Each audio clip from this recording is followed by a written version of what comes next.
I am delighted to welcome you to JTS's annual Bernard G. Segal Memorial Lecture in Law and Ethics, after Dobbs, Jewish Advocacy for Abortion Rights. We are all mindful that today is the 22nd anniversary of the 9/11 tragedy, a day when we recall, in particular in New York, but everywhere in our country, the heartbreak caused by senseless hatred, suffering, and death. Our hope is that this evening, dealing with another grim reality, will prove life-affirming for all of us. We at JTS are very proud to host this screening, for our religious tradition has long been attentive to the potential for pregnancy to imperil women's lives. JTS students learn how to comfortably integrate knowledge from all quarters, biology and psychology, as well as theology and history, when grappling with issues of Jewish law. Unlike our current Supreme Court, that favors a strict interpretation of our Constitution, one that is tethered to what they believe is and what they call original intent, we embrace a tradition that continually evolves, one that I believe obligates each generation to derive both age-old and new understandings in light of current lived reality, and then to act based on those insights to improve the world in which we live. Tonight, we take heart in the efforts of members of the Jewish community to ensure abortion access, including the successful legal challenge of an Indiana abortion ban based on the principle of religious freedom that is the subject of this documentary, Under God, by the award-winning director and producer, Paula, Eiselt, that we'll be privileged to see tonight. And then we will hear from Dr. Michal Raucher, Associate Professor of Jewish Studies at Rutgers University, and from Dr. Christine Ryan, Associate Director of Columbia Law School's Law, Rights, and Religion Project. And she also directs its program on religious liberty and reproductive rights. My colleague, Rabbi Julia Andelman, will introduce them more fully in a few moments. I just want to note our particular pride that two of the women who play such a prominent role in the film and program tonight are alumna of List College, JTS's undergraduate dual degree program with Columbia University, and I'm pleased to see so many alumni in the audience tonight. And I had the privilege of being their dean. First, Michal Raucher. Prior to joining the faculty at Rutgers, Michal returned to the Jewish Theological Seminary to teach Jewish ethics and to work with me when I was then dean of the Keck's Graduate School to develop our MA program in Jewish ethics and our dual degree master's program in Jewish ethics and public health with the Mailman School of Public Health at Columbia. And she continues to serve as a JTS Fellow. Ellie Reutman, one of the people featured in the film, has been active in fighting for abortion rights in Indiana. Ellie majored in Hebrew literature at JTS and Middle Eastern studies at Columbia, studied in Cairo and Tel Aviv in college, served in the Peace Corps in Morocco before she went on to earn her master's and doctorate. These two extraordinary women have long devoted themselves to furthering Jewish values and promoting a more just and moral society. It is a special pleasure for me and honor for me to welcome them back to the Jewish Theological Seminary this evening. And I'm now delighted to turn things over to Rabbi Julia Andelman, Director of Community Engagement at JTS, who will moderate the program.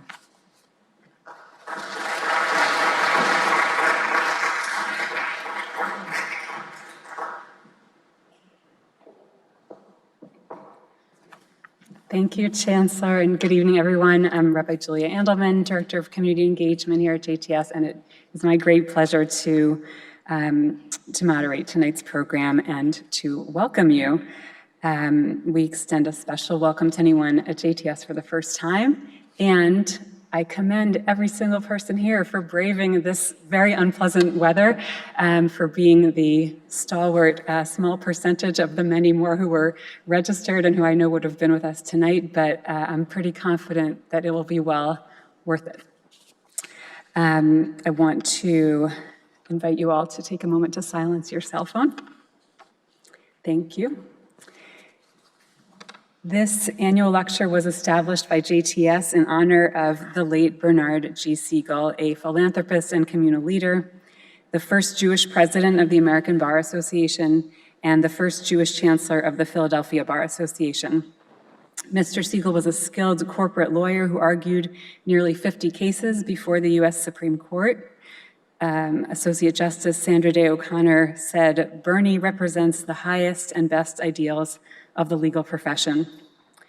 In addition to his longtime career with the law firm of Schneider, Harrison, Segal, and Lewis, he carried out special assignments for Presidents Eisenhower, Kennedy, Johnson, and Nixon, and was devoted to extending the influence of the organized bar in matters of legal policy nationwide. He was recognized in particular for his, quote, indefatigable efforts to expand and improve legal services for the poor, the powerless, and the dispossessed. Mr. Segal served as a leader for his alma mater, the University of Pennsylvania, for the Jewish Publication Society, the Philadelphia Allied Jewish Appeal, and the Hebrew University, where the law library is named for him, and JTS was privileged to award him an honorary Doctor of Laws degree in 1977. We're so pleased that we are joined tonight by two of Bernie Segal's grandchildren, Mark Cohen and Jennifer Cohen. So nice to have you here, and your guests that you've brought with you. And by his former law partner, Bruce Rosenfield. We're so grateful to you, Bruce, for helping to make this program happen every year. This is one of our favorites. So as you all know, last summer, the U.S. Supreme Court overturned 50 years of constitutional protection for abortion. Since the landmark ruling in Dobbs v. Jackson Women's Health, many states have banned or severely limited abortion access, leading the Jewish community to become increasingly involved in advocacy efforts around abortion rights, and we're very glad to be part of those efforts tonight. Tonight's program will explore those advocacy efforts first through the screening of Under God, an acclaimed new documentary chronicling efforts by members of the Jewish community to ensure abortion access, including what we thought was the successful legal challenge of an Indiana abortion ban based on the principle of religious freedom, although the landscape has changed since then. And then through a discussion with expert panelists, reflecting on various legal strategies to counter abortion restrictions and their prospects for broader long-term success, as well as other initiatives within and beyond the Jewish community to support and secure the right to abortion. We're really honored tonight to be joined by Paula Eiselt, am I saying your name right? Who is director and co-producer of Under God, and also by our esteemed panelists, Dr. Michal Raucher and Christine Ryan, who I'll introduce later. So here is the plan for tonight. We will have a brief introduction to the film from its director, and we'll then screen the film, which is 24 minutes long.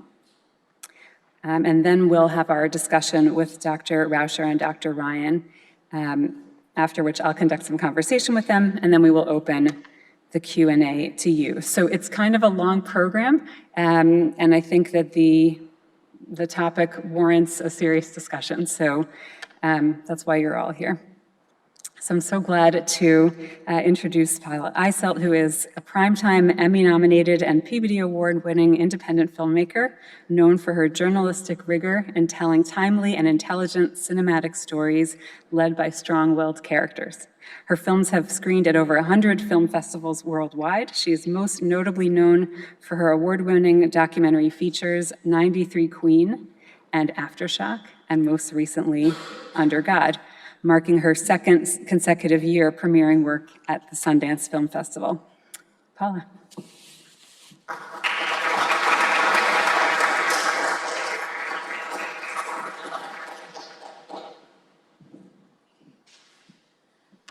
Hi, everyone.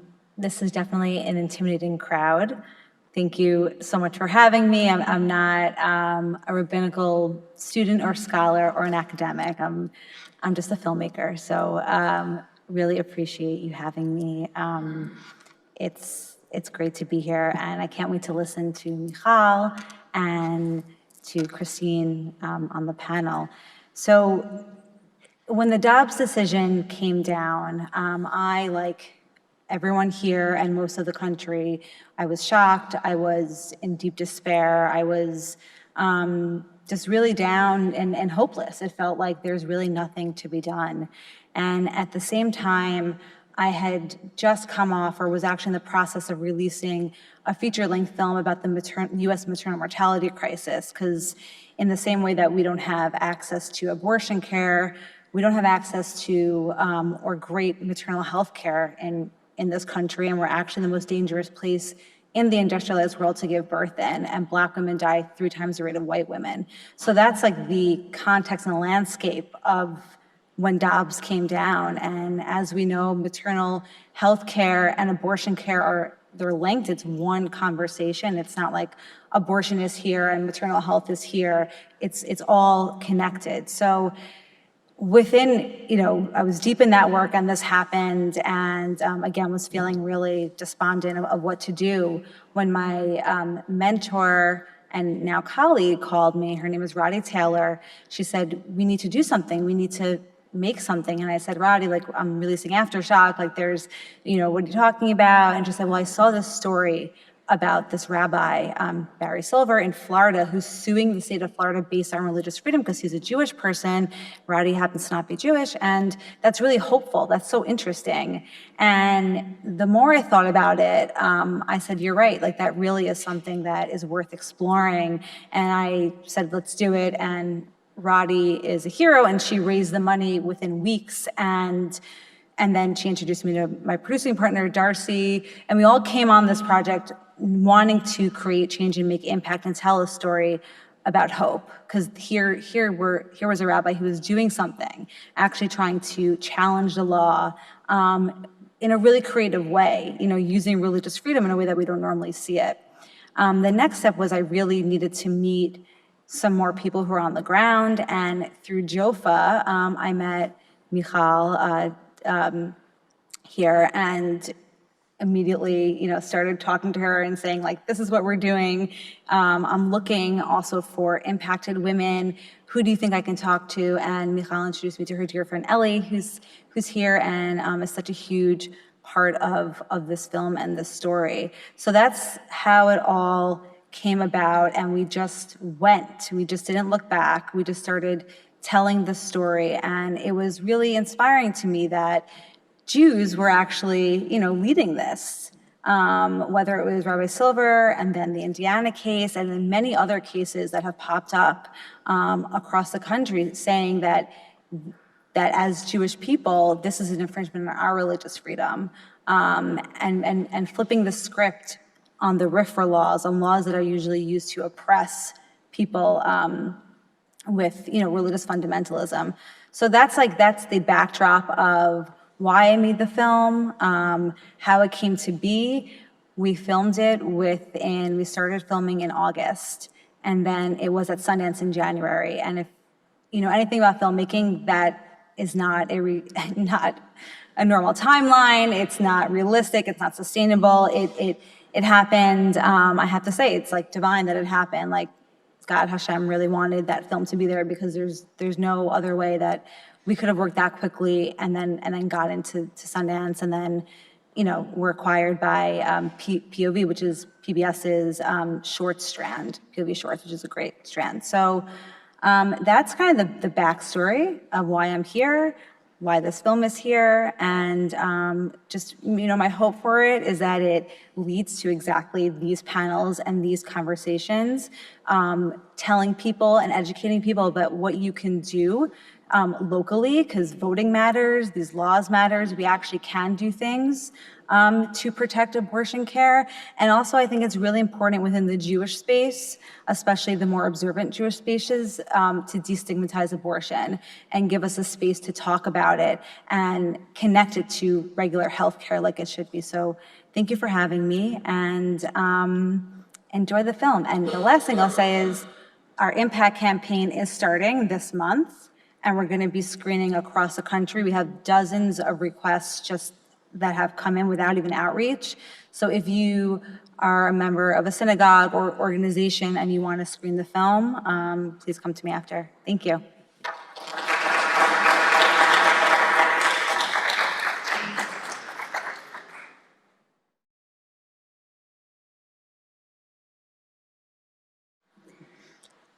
Paula, we're so grateful to you, not just for being here tonight, but for making the film. It just evokes and surfaces so many important questions. We really feel privileged to be hosting one of the first communal screenings of the film and to have experts here to unpack the issues that you've raised. So thank you so much.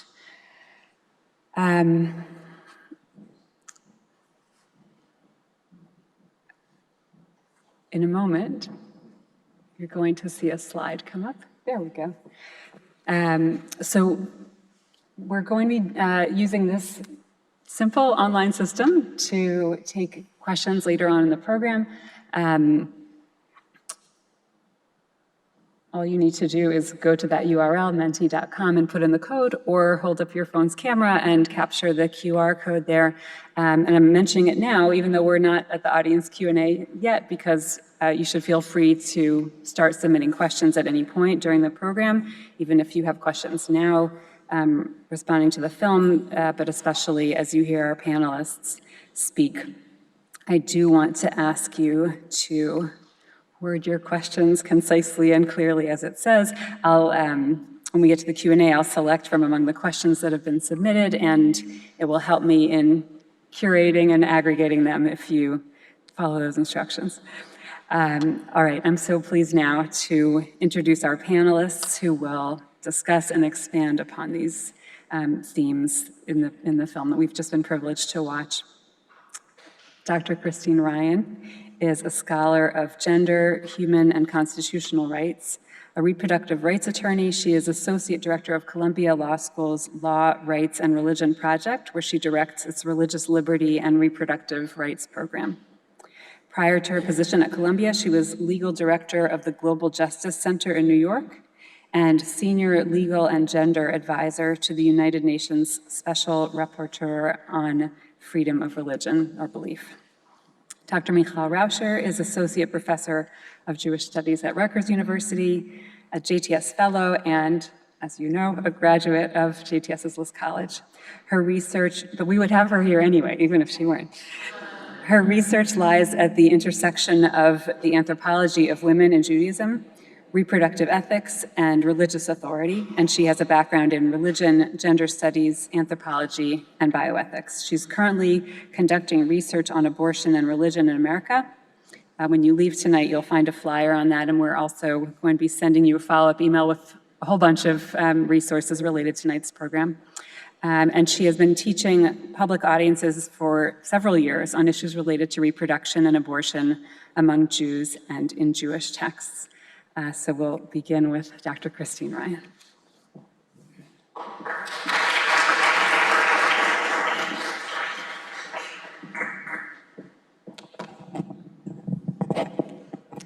Thank you very much, Julia, for that. So good evening, everyone. Thank you deeply for coming out on a rainy evening. And to be fair to you all, with a name and an accent like mine, you might wonder what I can tell you about Jewish advocacy for reproductive rights. Because despite the less than subtle wish of my husband's grandmother, I'm assuredly not Jewish. However, my role this evening, and indeed my honor, is to provide a deep dive into the legal strategy just depicted in this stunning film, and to situate it within American law of church and state and the wider legal movement for reproductive rights. I'm going to do 3 things in my remarks, which I'll keep as brief as possible. I'm going to add to the narrative you've just seen by describing similar efforts that are ongoing in other states and their trajectory, break down the law in this area, and reflect on the implications of this strategy of using religion law to support abortion rights. So first, the ongoing litigation around the country. We saw depicted mentions of cases in Florida and Indiana and Missouri. In 3 other states, there are plaintiffs representing abortion funds, congregations, patients themselves, using similar arguments to challenge abortion bans. And it's perhaps unsurprising that plaintiffs are turning to their local courts, given the recency of Dobbs. Something we might get into in the Q&A is that this strategy likely will not be confined to state courts.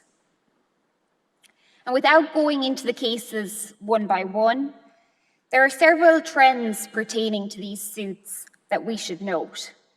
That includes the types of arguments being made, the claimants themselves and their identities they represent, and the variety of religious traditions that these cases reflect.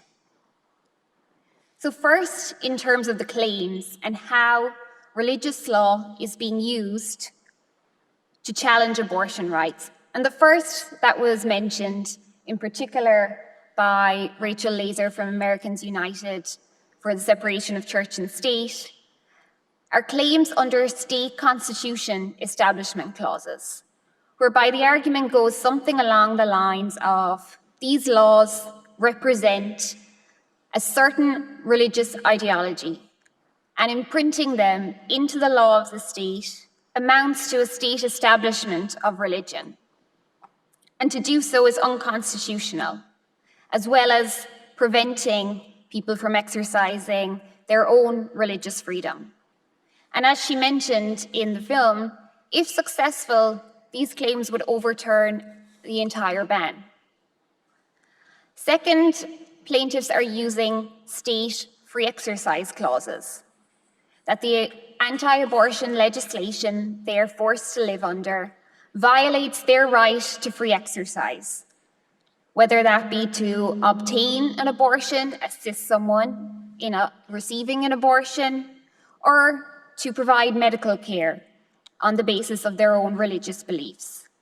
And third, which was also introduced excellently in the film, are state-based RFRAs, Religious Freedom Restoration Acts, that more or less mirror the federal state RFRA that was introduced bipartisanly in 1993. And what these laws do is prohibit the government from substantially burdening one's sincerely held religious beliefs, unless the government can show that it is necessary to do so and that they have compelling reasons to do so.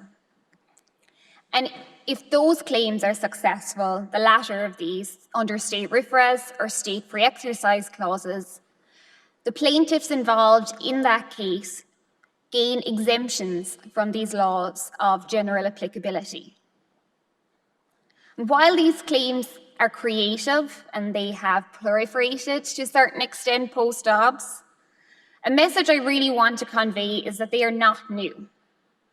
Despite being less visible than religious opposition to abortion, free exercise claims for reproductive rights have been part of the legal and political landscape for reproductive rights advocacy since even before Dobbs.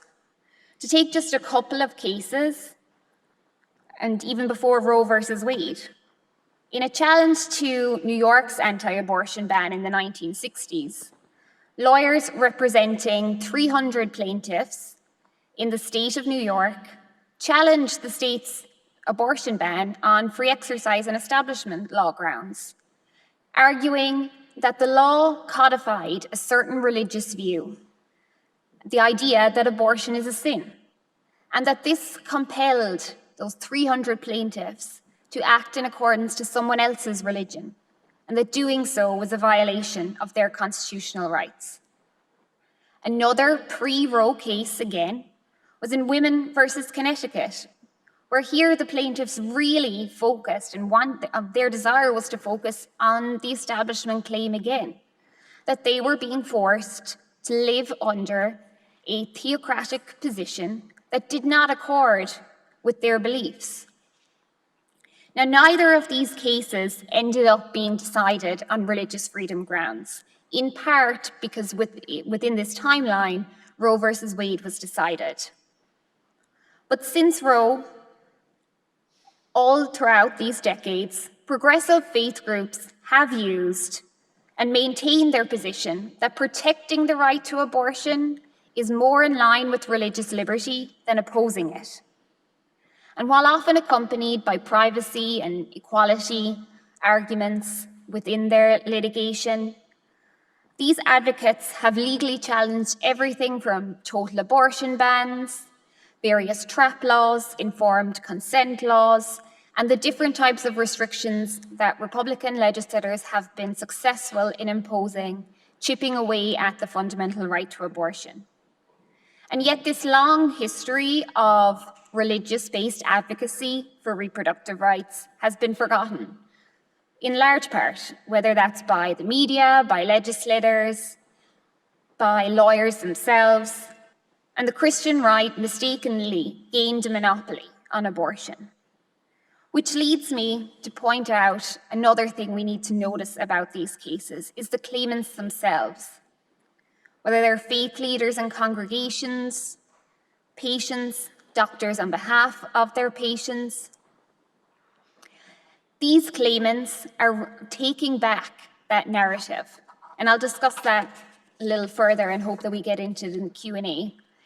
And in part, it's so important to recognize how they represent different religious traditions. So depicted in the movie, and much of our focus here tonight is on Jewish advocacy for abortion. But what's interesting is how interfaith many of these suits are around the country. And whether that be plaintiffs representing spiritual beliefs that are not tied to a formal congregation or denomination, Unitarianism, Buddhism, Islam, and really challenging that narrative that the Christian right has obtained, that to be religious is to be anti-abortion and anti-women's reproductive rights. And just to note, in case you're concerned about the legal strategy, most of these cases have parallel cases using other claims, the traditional claims for women's equality, the right to privacy, or they will challenge these laws on grounds of constitutional vagueness, which is something I'm also glad appeared within the film, is that where some states proclaim that there are exceptions to their ban, or humane exceptions, the way that they are worded legally makes them impossible to implement. And that was known before Dobbs, based on the exemptions that exist to the Hyde Amendment, and it's been known worldwide. Countries across the world, their data from these states clearly indicates that exceptions are not real access. Of course, the biggest question for us that most of you are probably wondering is, are these cases likely to be successful? And how are these claims being perceived? So the status at present, some cases have gone to trial, some are awaiting oral argument, some have been appealed, including the Indiana suit that we received some information about in the film. That case originally was quite successful at trial court, then seemed to gain more steam in a trial court judge certified a class of plaintiffs. There will be a challenge to the granting of that class and also to the preliminary injunction this December. And in the interim period, the Indiana Supreme Court has rejected the challenge to the state ban in a case that was also brought by the ACLU.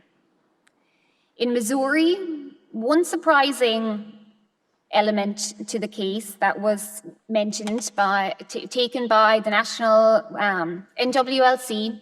Sorry, there's so many acronyms in legal movements that it's hard to distill them once you get the acronym. And Americans United for the separation of church and state, is that one of the prosecutors that they named as a defendant intervened and is challenging the ban herself, using equal protection arguments and again constitutional vagueness. But it's interesting to consider, and it's a message that Paula has emphasized, is that these suits are inspiring other challenges. And in Florida, as we saw, there are two different suits. One of them, the Hafner case, there was a hearing on the Attorney General's motion to dismiss just today, and the decision from the court is expected during the week. If we're to take a deeper look at the claims, the establishment law claims are intuitive to most of us here, and I don't need to tell the audience why that is. But a serious hurdle in achieving a win under those grounds is both precedent and additionally the current doctrine under the Roberts Court that has essentially hollowed out the Establishment Clause framework. So in the 1970s, Henry Hyde successfully excluded abortion from Medicaid funding, and the Center for Constitutional Rights brought another class action lawsuit arguing that both free exercise and establishment law claims meant that this law was unconstitutional, and they initially gained success in the lower courts before being overturned in a 5-4 decision by the Supreme Court, who specifically said that just because the law aligned and coincided with tenets of Catholic doctrine, that this did not mean that the law violated or amounted to an establishment of state religion. And as mentioned, the second challenge is that the Establishment Clause now is hollow. Conversely, recent precedent dictates that the plaintiff's religious freedom free exercise arguments for abortion should find a much softer landing. Under current federal jurisprudence, at least, their claims should easily satisfy the predicates of religiosity and sincerity under current standards. And this is because over the past number of decades, particularly the last, mostly Christian plaintiffs of a conservative persuasion have successfully created a doctrine whereby individuals who can show a substantive burden on their religious belief can gain exemptions from generally applicable neutral laws without the government having to, without them having to show that the government has failed strict scrutiny. They have been able to create an entirely new system of regulation or deregulation for themselves in areas such as the Affordable Care Act, even in labour law, gaining exemptions from bans on child labour. And in addition to that, these states on the state-by-state level should, in theory, look to federal jurisprudence. We're not certain that they will do so, and we have to be realistic. We don't know how state courts will decide. But where there exists jurisprudence or prior litigation on state RFRAs and free exercise claims, they have mostly opined that they will follow federal jurisprudence. But of course, these suits at a state-by-state level are not a sword to cut through the multiple layers of chaos that the Dobbs decision has wrought. And that chaos is doctrinal as a matter of law, and also material in terms of the oppression that abortion bans are inflicting on women and others capable of becoming pregnant worldwide. If successful, however, the incision that these cases could make would bring about tangible benefits for the plaintiffs involved and those similarly situated. And they cannot be dismissed as anything other than serious efforts to thwart and undermine state abortion restrictions. Nevertheless, we live in a time where religious liberty law has been captured by the Christian right. They have succeeded in challenging even bedrock principles of American law, that the government cannot favor one religion over another, that the public fund purse cannot be used to fund churches or religious organizations, whether that be through vouchers or direct grants. But one thing that these cases do is point out and highlight to all of us that if policymakers are unwilling to grant exemptions to progressive causes, to laws that are not,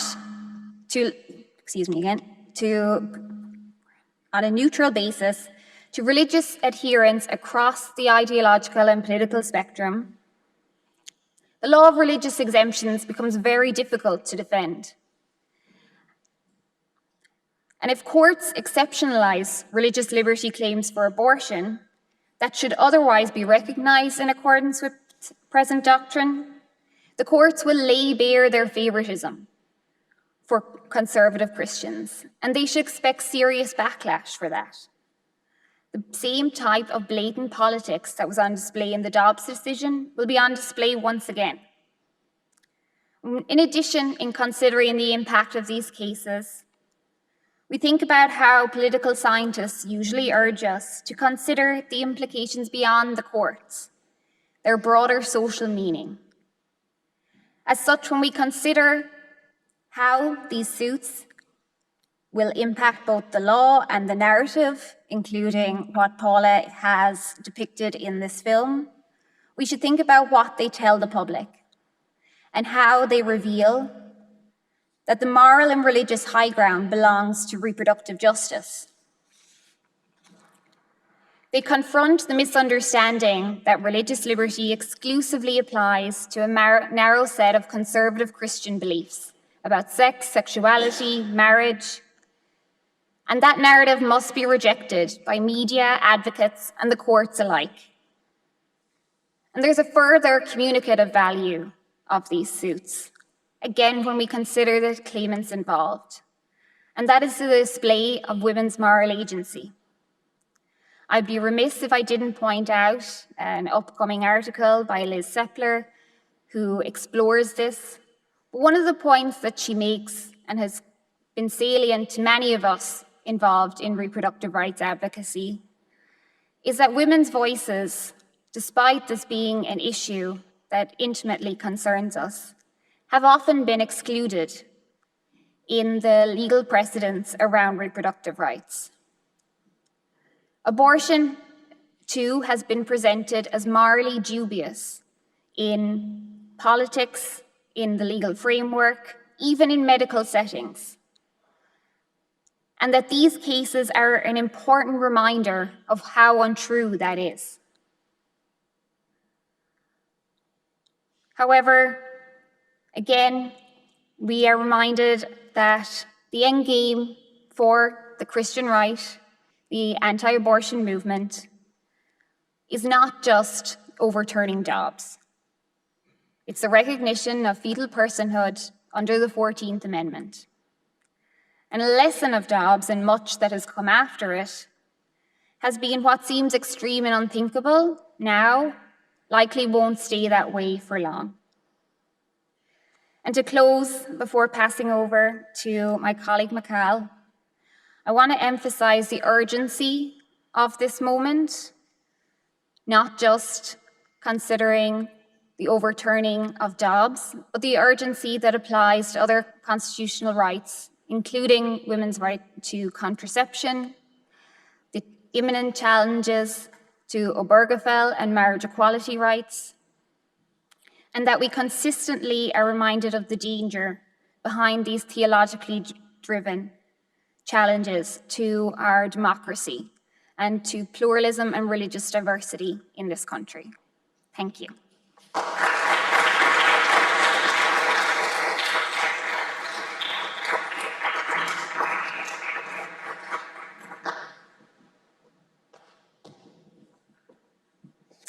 Good evening. Thank you for having me here tonight. It is a special honor to be back at my alma mater talking about something that is so urgent and important, and I feel especially proud of JTS for hosting this conversation.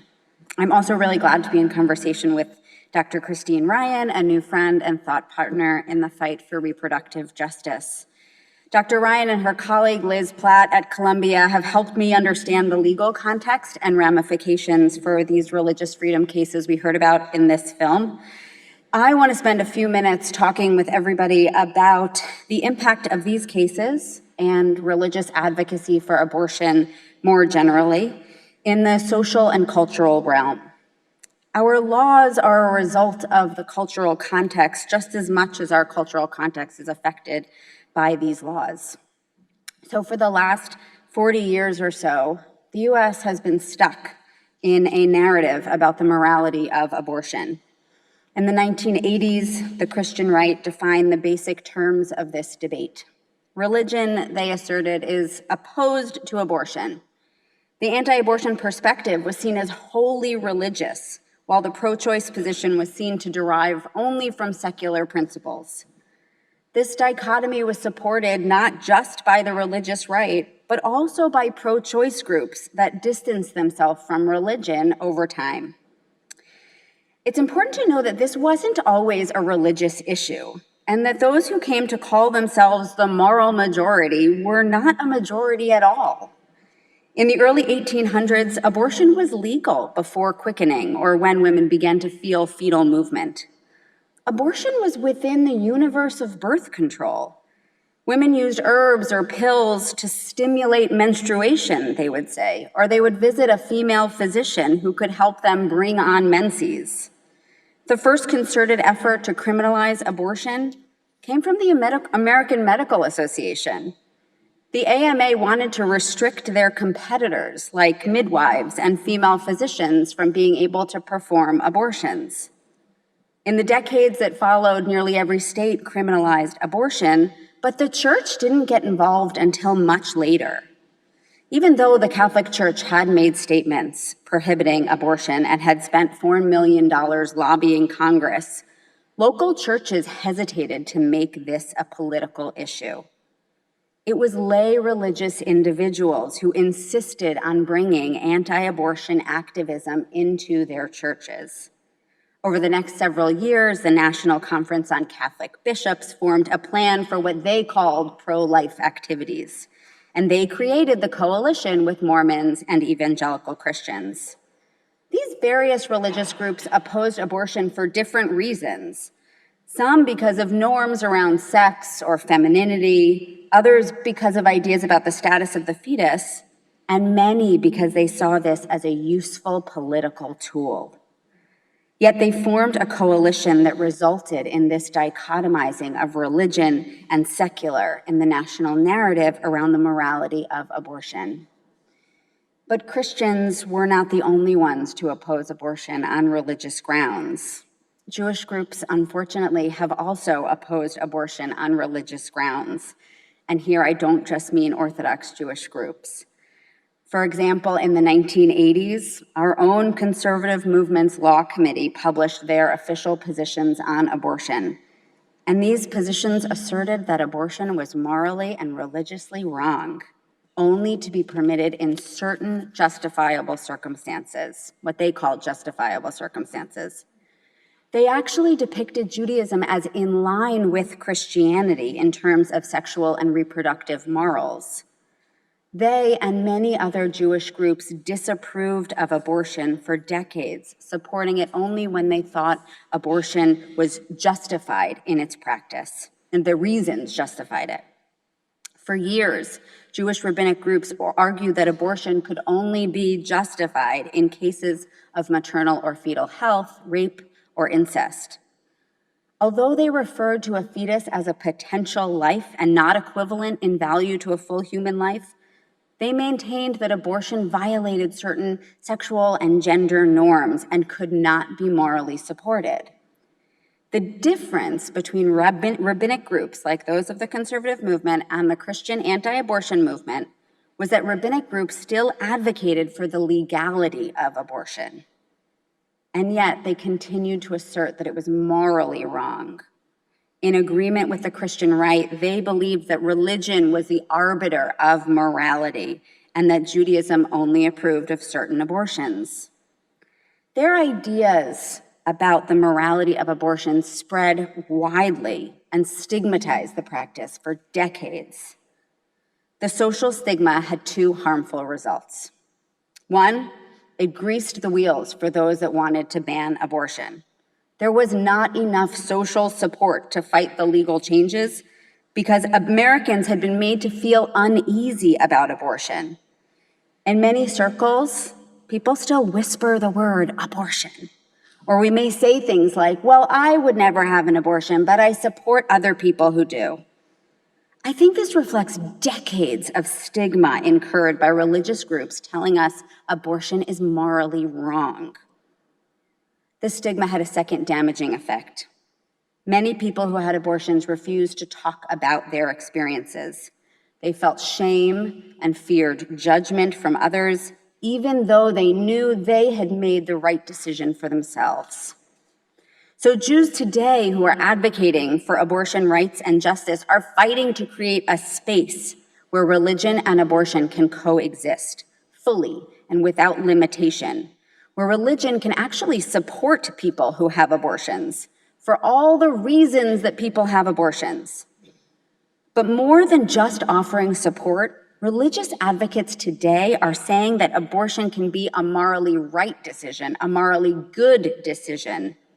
They're attempting to completely change the narrative we have in this country, and it's sorely needed. We actually have a lot of support for this perspective as well. Most religious people in the US support the legality of abortion. A majority of Jews, Muslims, Buddhists, Hindus support the legality of abortion in all or most cases. This is also true for Christians, where a majority of white mainline Protestants, Black Protestants, and white Catholics support legal access to abortion. And religious groups have been challenging the dichotomous narrative for decades as well.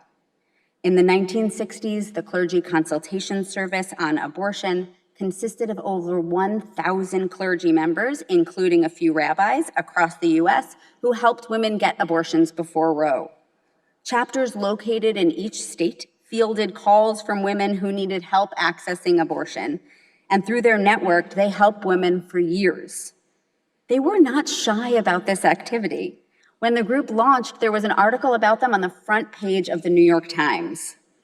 After Roe, this group transformed into the Religious Coalition for Abortion Rights, working to safeguard the constitutional right to privacy in abortion.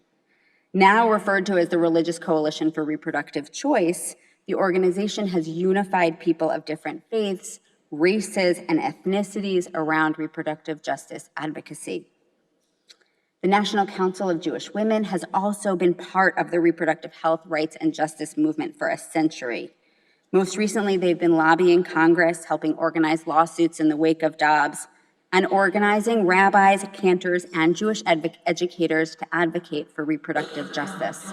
There are over 1,600 rabbis for repro signed up to advocate and commit to reproductive justice in this country. But what is unique about these court cases and advocacy today is the bravery of religious women like my friend Ellie, who share their abortion stories.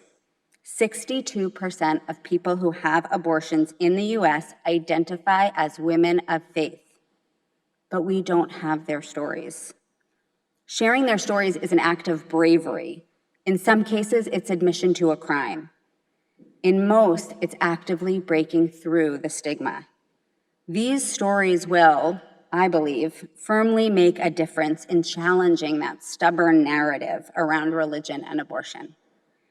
Jews who share their abortion stories are part of a growing movement that encourages people to talk about their abortions. The idea is that sharing their stories normalizes them. It humanizes people who have abortions, and it removes the stigma. We're surrounded by myths about women who have abortions. Stories literally made up by anti-abortion groups. Narratives of women who were quote unquote irresponsible or careless, women who don't have any respect for fetal life, women who are selfish.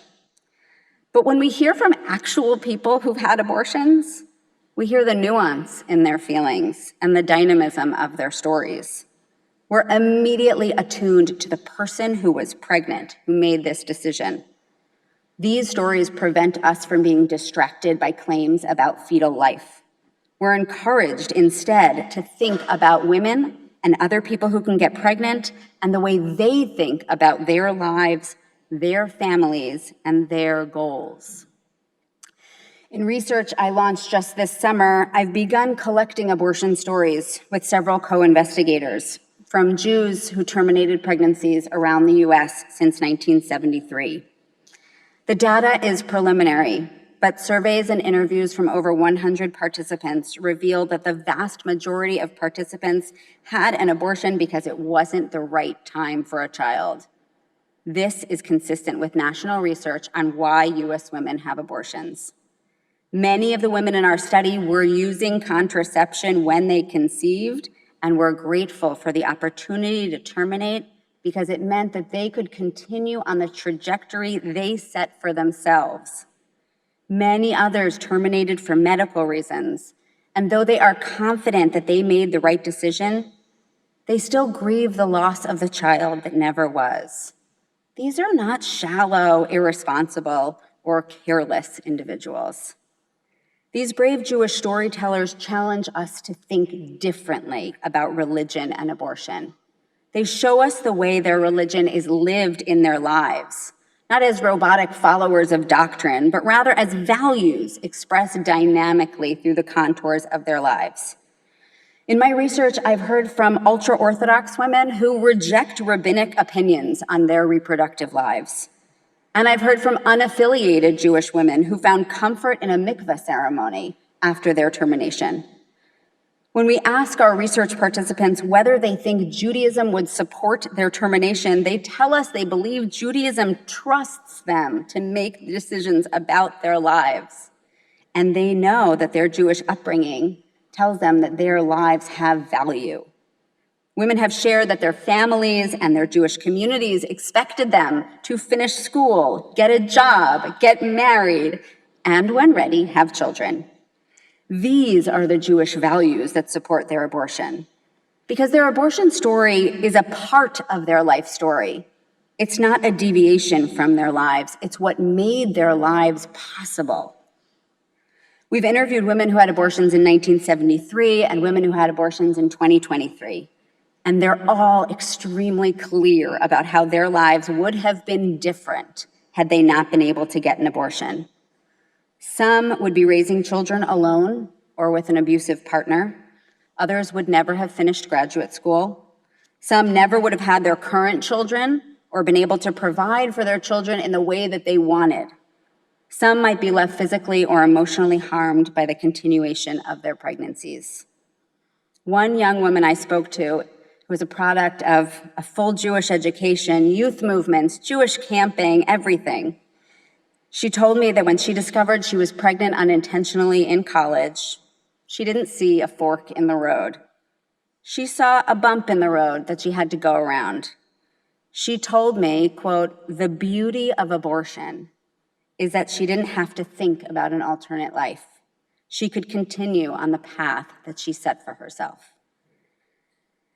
Listening to these individuals tell their stories reorients us to the people who've had abortions. Abortion is not an abstract moral question. It's not a question that could be answered only by looking at texts. It's a moral decision for every person who decides to terminate a pregnancy. And when they make that decision, they determine its morality based on their particular life circumstances. Can they have a child right now? What would that mean for the rest of their family? What would it mean for their own lives? Lawsuits like the one featured in the documentary and many others should remind us that there are real individuals who are suffering and will suffer as a result of these abortion bans. And these lawsuits are encouraging us to change the narrative, to construct a new narrative where abortion can be a moral good and religiously endorsed. Thank you.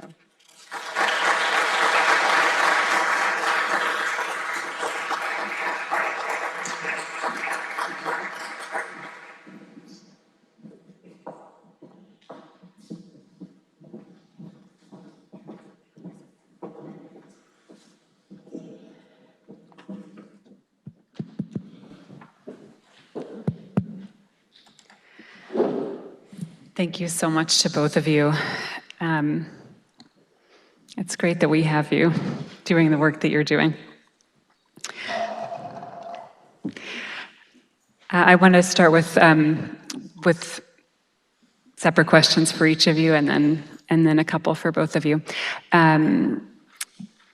So starting with you, Dr. Ryan. So we've gotten, unfortunately, used to thinking about threats to democracy here in the United States, in the context of other democracies that we've seen at risk in other countries. We don't have the luxury anymore of thinking about how hunky-dory everything is here. So you referred briefly to things that we've learned from other countries, such as how exceptions to abortion bans actually play out. And I wanted to know if you could just expand on that a little bit, where everything happening here is against a backdrop and a context of related developments in a host of other countries that you know all about.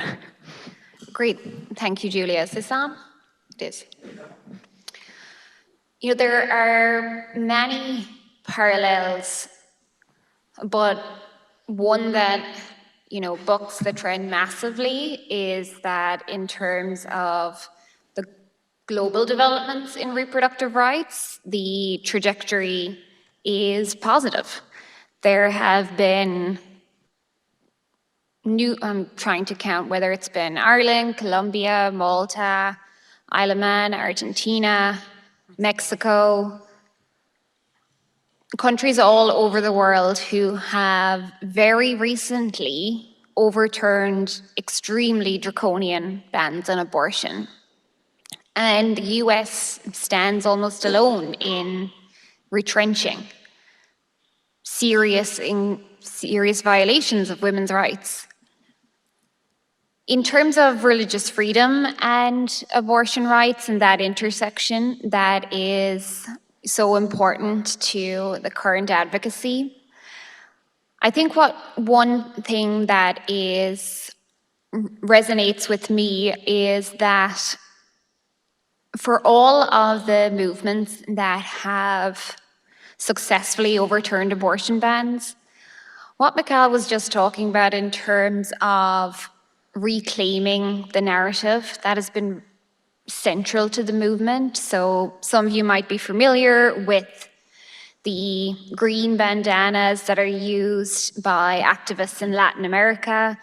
And that was originally a symbol of life, because for decades, feminists had been fighting against the narrative that abortion was anti-life and that feminism was anti-family and all the usual. And describing themselves as the green wave and using that bandana was really important to reclaim the moral high ground, unfortunately. We'd like to live in a world where we are not held to certain standards just to obtain our human rights. But the reality of political movements is that this becomes a necessary part of the debate.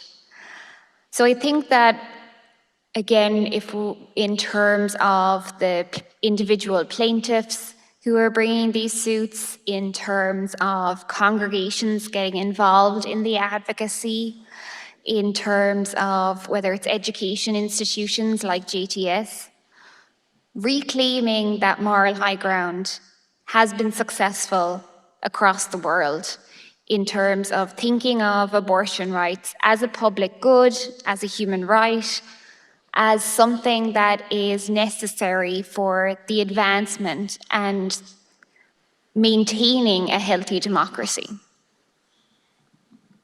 Thank you. I know we all agree on this, but I just feel like it's worth saying to be pro-life is not to be anti-abortion. I would love for us to never use that term pro-life again in the way that it's been used. Michal, Dr. Raucher. Julia.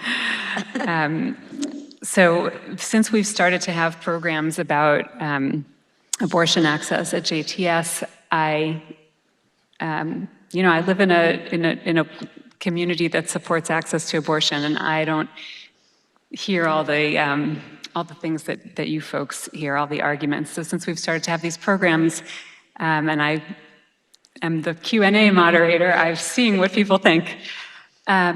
You're like, welcome to my world.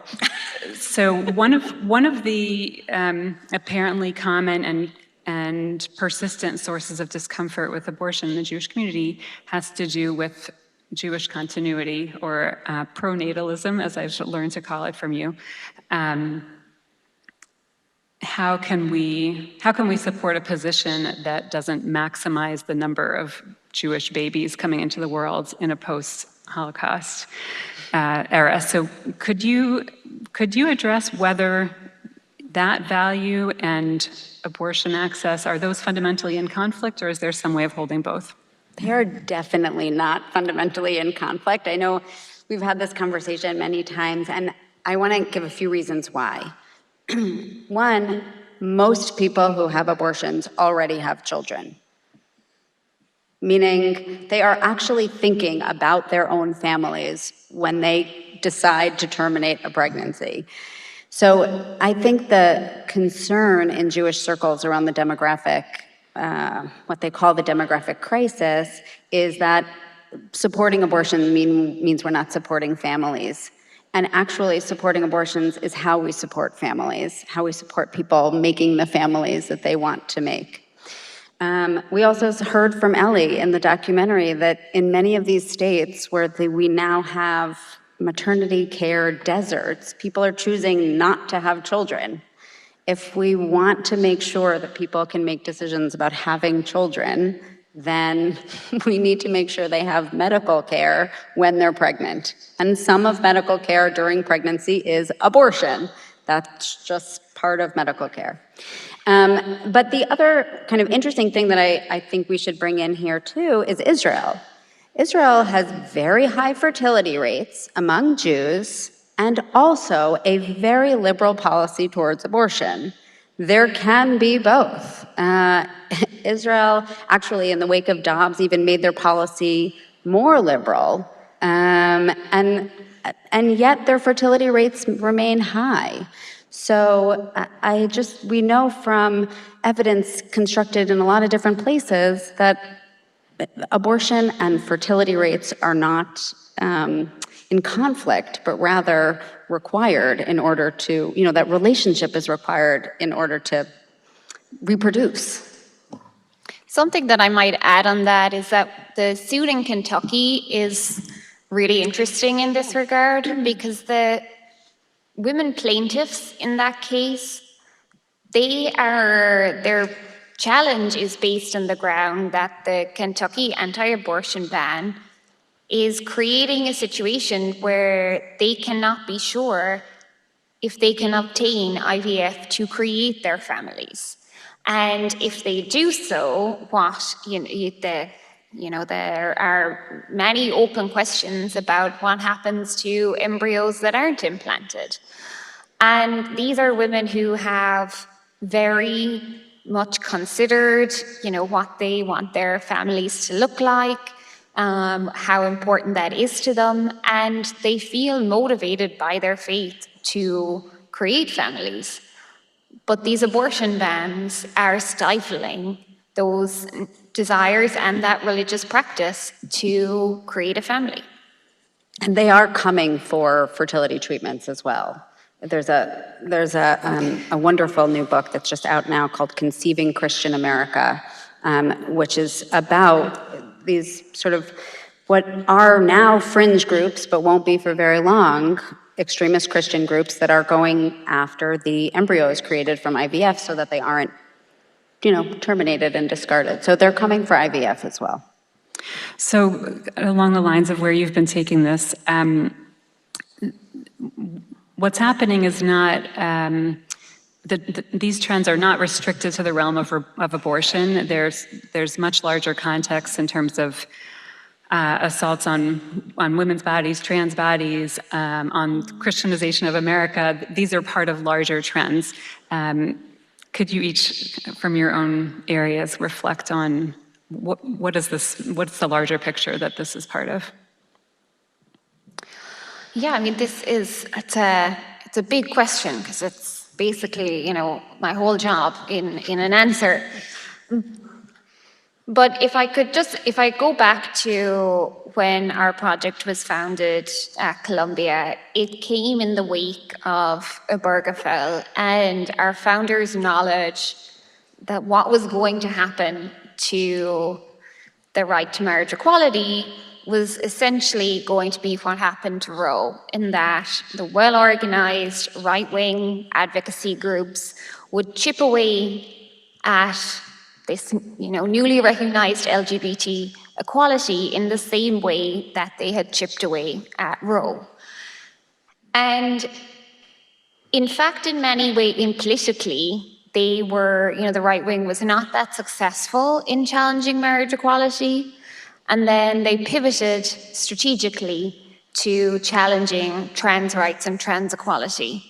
And the same, religious freedom organization, as they call themselves, the Alliance Defending Freedom, who were opposing Obergefell for years and years on religious liberty grounds and elsewhere, has now turned, and a big portion of their work is fighting against the participation of trans students in girls' sport. Nothing to do, with their supposed founding mission of protecting religious freedom. And that's just, one example of often you can see what's coming down the line literally right in front of you by going onto their websites and seeing what these organizations who say that they're protecting one constitutional right is doing. Quite similarly, in terms of their attacks on gender-affirming care, targeting adolescents. The precedent they could create there, particularly when that's upheld, could easily apply to adolescent access to contraception. And that is a serious part of their movement and what they want to achieve. So it's entirely ingrained and integral, and one of the reasons that, focusing on progressive religious freedom causes, whether that be for abortion rights, LGBT rights, for immigration rights, while some consider that a risky doctrine to embed into law, it has to be reclaimed. Because so many areas of the law have been captured by these elite groups. And the failure to use a doctrine that exists for progressive ends cedes all that ground entirely to those who are fighting against progress. Thanks. Yeah. Christine and I have spoken in the last few weeks about really how terrifying some of the commentary from the conservative Christian movement is in response to these religious freedom legal cases, in that they just deny that liberal religious claims are religious at all. They break them down and they consider them wholly secular and have no religious basis. It's terrifying. It's a way of completely denying the religious identity of the majority of the country. And that is the direction that it's going. And they're joining up, these conservative Christian groups are joining up with right-wing Jewish groups as well. The Beckett Fund, which is filing amicus briefs in opposition to the RFRA claims in Indiana, is also supporting YU in its anti-LGBT student group case. So there is an alliance of folks who consider themselves, or I don't know, maybe we identify them as conservative religious groups, not just arguing on the basis of the argument, but actually denying that liberal groups have any claim to religion whatsoever. And trying to define what other people's religion is. Right. Like that's what, to break it out in some of these briefs, Christian groups, who are conservative Christian groups, are challenging the sincerity of claims made by Jewish groups. Right. Which is, heretofore almost unheard of, but that is where the Overton window is now. So let's continue on this because we had a few questions in this vein. So you just partially answered this, but if you could flesh it out. There was a question, what are the common points of opposition to the kinds of arguments Paula laid out for us in the film, and how does one successfully establish that a certain view is, sort of an authentic religious mainstream view from a given tradition? Well, the thing about religious freedom law is that you do not need to establish that something is part of a mainstream religious tradition. And when you think about it, that's a really good and important thing, because otherwise you would have a legal system that gets to say what a certain religion is or isn't, and would preclude dissenters. So helpfully, the doctrine has moved away from that type of approach. And what matters legally is that you can show that your belief is sincere and religious, and that you are facing a substantial burden to exercising that religious practice based on under the state law in question. So while there is skepticism, in some quarters about these claims, that skepticism is doctrinally unsound and is, for many, whether it's Jewish claimants or, Catholic claimants, or for, whatever religion is being represented, it's extremely offensive to have, whether it's legal commentators or religious commentators, dictating what one is motivated to do by their own religion. This isn't a matter for somebody else to decide for them. Faith is an individual, intimate realm, and that's what's protected under law. Did you want to add anything? No, sorry. We had a question that I'll start with you, Michal, but you might have thoughts also. There was a question about what, if any, value would there be to the Committee on Jewish Law and Standards, the legal body of the conservative movement, writing a new responsum explaining how, or establishing that abortion access is rooted in halakha and Jewish law. Is that something that we need? We know that we have resolutions of the Rabbinical Assembly in more recent times supporting abortion access, but not legal responsa. Is that something we need?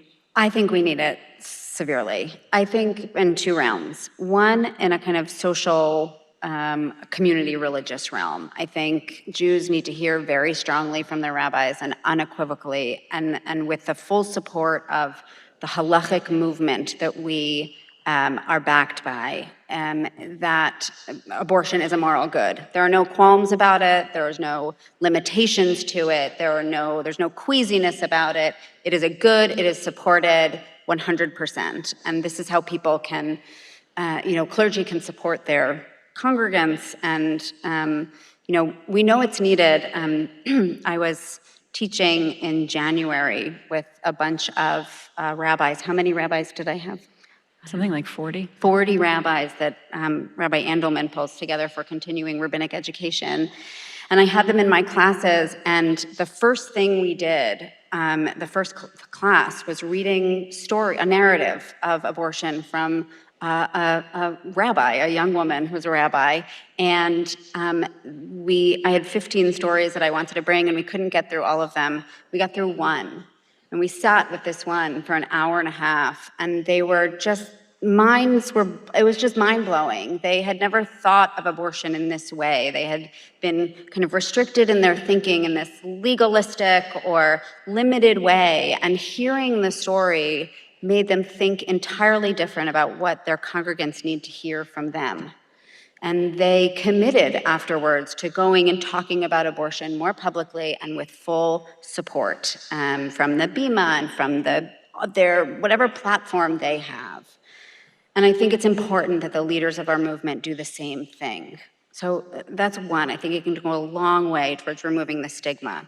But the other thing I think it's really necessary for is perhaps some of these legal cases, is in pointing to an official body of the movement that has long standing and is well respected, and to be able to say, this is built on the foundation of Judaism, that there is support for this position. And while there are many ways to construct Jewish responses to abortion, a halachic support is absolutely one, and a halachic approach is one of them. And here's the approach that gets us. I think we need that, because without it, some of the way that the plaintiffs in these cases were being questioned was, well, what's the textual support for your claim that Judaism supports abortion? First of all, Jews don't always think about, I know we're built on texts, but it's not like every decision I make is built on textual support, right? Some of it's values, some of it's the way we're raised, some of it's, other messages that we get. That's the way religion operates. And yet, being able to have a textual support for this that is clear, I think would go a long way. Yeah, thanks. Just again, something I mentioned is that, these cases can bring about, really important legal outcomes, but part of what their real power is their impact on communities outside the courts. And this is an example of where a huge advantage of these suits, whether, or not they're successful, is how they motivate communities to come together to vindicate the rights of their congregations, of their families, and the people in their lives. We've talked about the film talked about the inconsistency of, which religious freedom arguments the courts like and which ones it's unclear whether they like. There was a question about all of the arguments for religious exemptions to vaccines, and all kinds of other things. We just had the Supreme Court case on the theoretical wedding website. Are we just sort of living with that inconsistency and waiting to see if can we expect any consistent rulings from a body like the Supreme Court? Or is there any way that some of those successful arguments can work for us? Like, is there a win that we can use to our advantage? A couple of things. First of all, I'm always careful to say that while the suits that are claiming exemptions, religious exemptions for abortion rights, they are relying on this doctrine, but it's not just a gotcha. These are sincere plaintiffs, and just that it would be disingenuous to say that they're just pursuing these claims because the law is available to them. However, at present, under federal free exercise doctrine, their claims should succeed. So again, they have to show a substantial burden on their sincere religious belief. And you just mentioned the vaccine cases. Now, there are so many around the country that I had to stop following them, and that's now an RA's position. But in none of those cases were people questioned about whether or not this was a sincere religious belief, and their sincerity was just assumed. And the courts, to their credit, don't necessarily challenge somebody's claim that something is, a real part of their religious practice. However, what the court is able to do and should do in many of these cases is accept the government's charge that it has a compelling interest in denying this exemption, whether it, for example, in the vaccine case or in terms of exemptions to public accommodation laws. But in the abortion context, their argument invariably is that the state has a compelling interest in protecting unborn life. Now, there's a number of ways that that argument can be undone and still should not be recognized as a valid reason for denying a religious exemption for abortion. One of those reasons, which is quite legalistic, comes from the vaccine cases, where the Supreme Court said in Tandon versus Newsom that if there exists any exemption to the law, any secular exemption, so if there was an exemption for people to go to the bicycle shop, then there needed to be an exemption for a vaccine. Similarly, in the abortion cases, all of these laws have secular exemptions. So if there is a secular exemption, it's hard to show that the only way the state has in protecting this interest is impinging on somebody's religious freedom.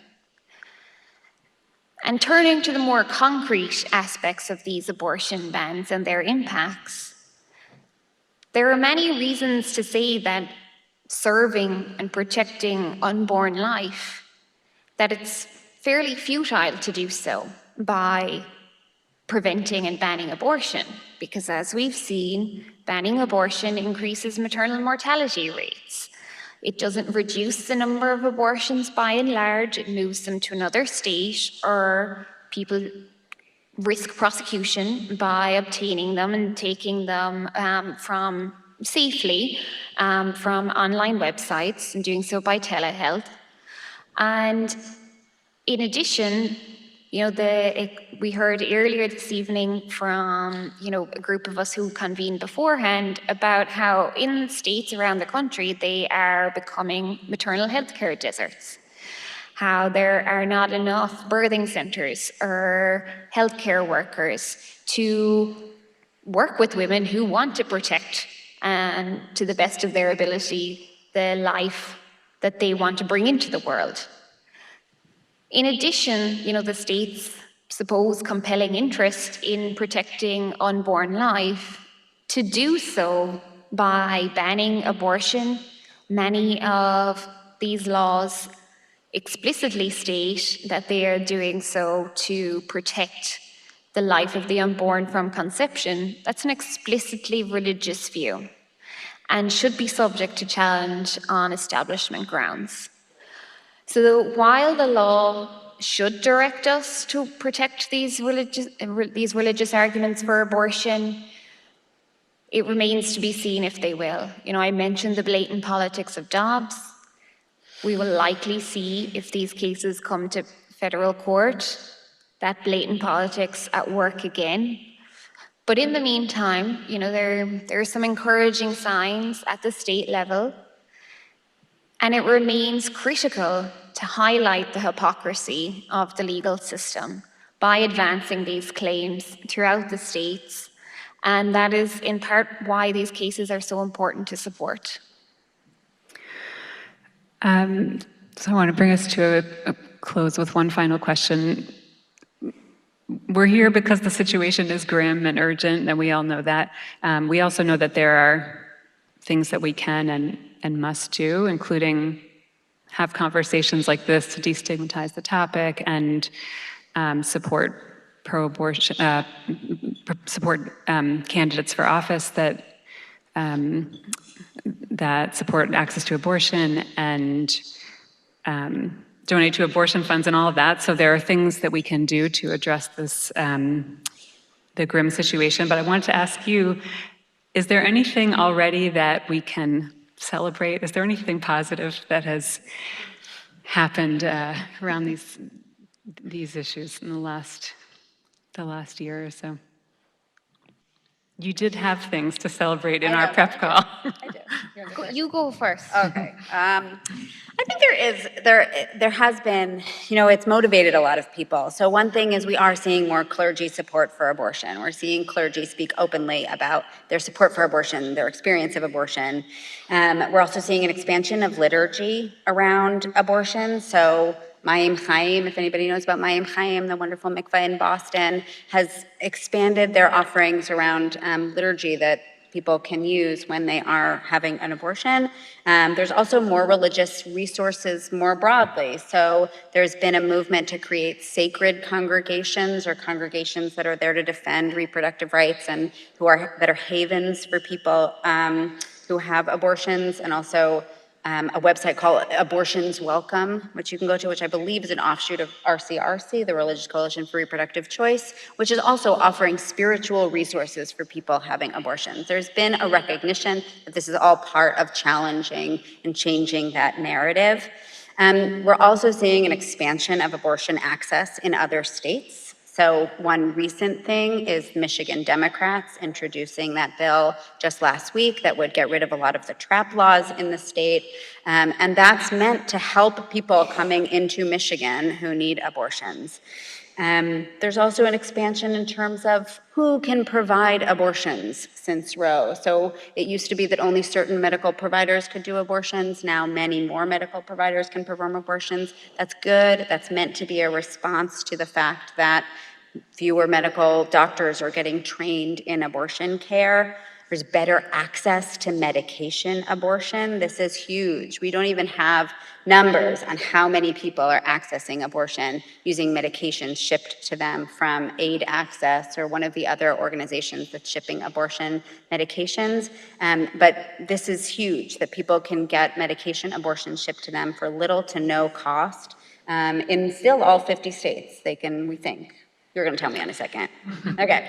The FDA approved over-the-counter birth control recently. I mean, thanks to women writing letters. This is huge. And the last thing I'll say is there has been more news coverage of abortion.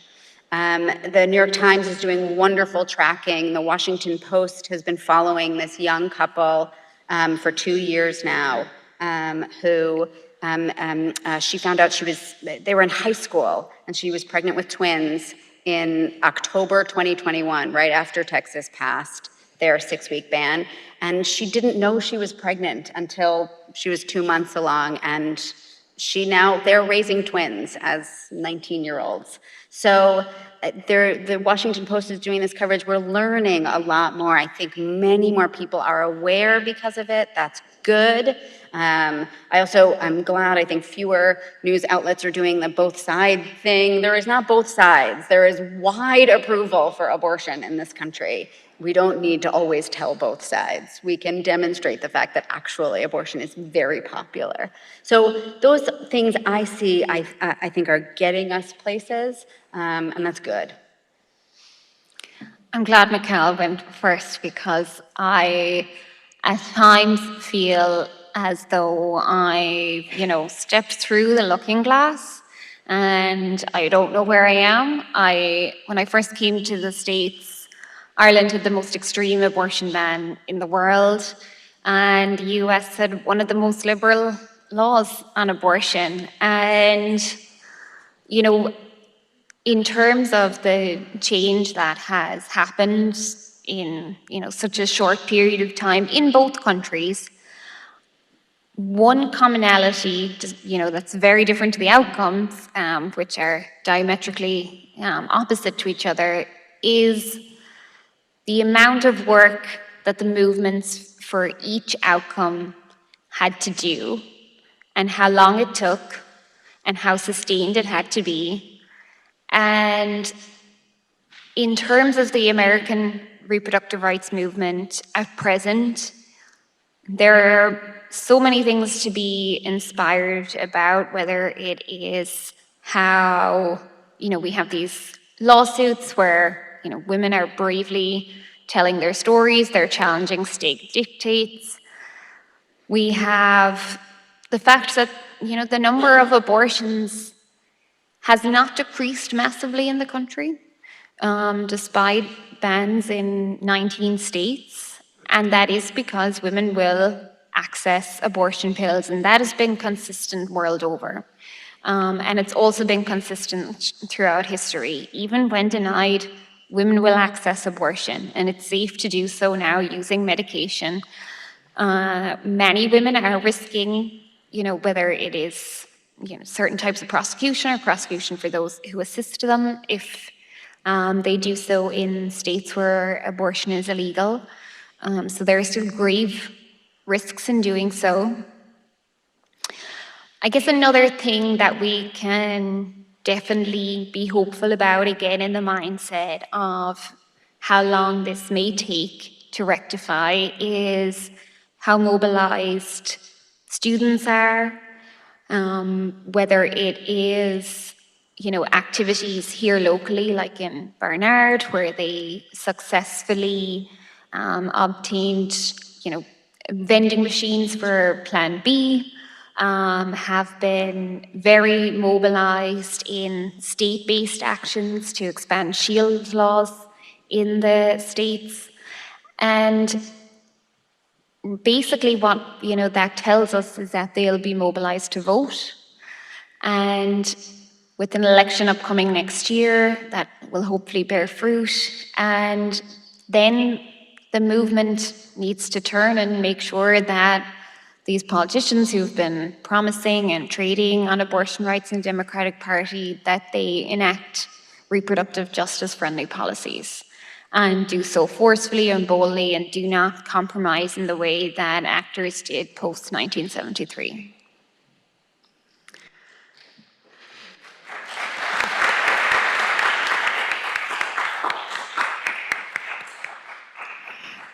So just to close with a few notes of thanks, first of all, to each of you for sharing your time and expertise with us tonight, and for doing the really hard and often demoralizing work that you're doing on behalf of all of us. Thank you so, so much.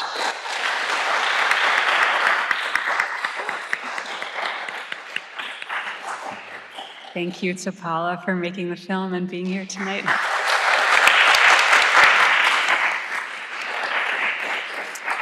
Someone asked in the Q&A how they can share the film with other folks. So the film is now online, and we will send that to you in a follow-up email. Thank you again to the loved ones of Bernard Segal for making the lecture possible.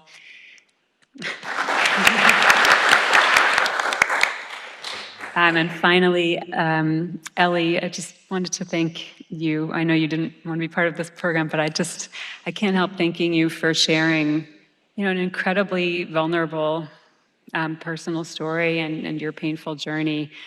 And that, that bravery and that risk is what allows Paula to make a film like this, and what brings all of us together to talk about issues that we really need to talk about. So thank you so much.